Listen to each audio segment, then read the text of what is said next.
ഒരു രാജ്യത്തിന്റെ മുഴുവൻ വിലാസവും ഒരാളായി മാറിയാൽ എങ്ങനെയുണ്ടാകും? അതെ, അങ്ങനെയുള്ള ഒരു ചരിത്രമാണ് ഇന്ന് ഞാൻ പറയാൻ പോകുന്നത്.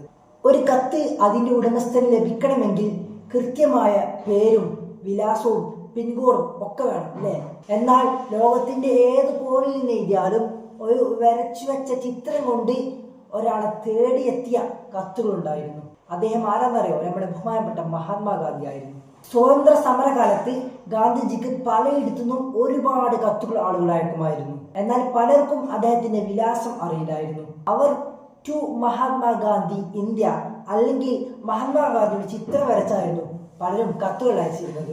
അത്ഭുതം എന്ന് പറയട്ടെ, ബ്രിട്ടീഷ് കാലത്തെ തപാൽ വകുപ്പ് ഗാന്ധിജി എവിടെയാണോ അവിടേക്ക് കൃത്യമായി ആ കത്തുകളെല്ലാം എത്തിക്കുമായിരുന്നു. ആ പഴയ കത്തുകളിൽ ജനങ്ങൾ പകർത്തിയ സ്നേഹത്തിനും ആദരവിനും പകരം വെക്കാൻ ഗാന്ധിജി അല്ലാതെ മറ്റാരുമില്ലായിരുന്നു.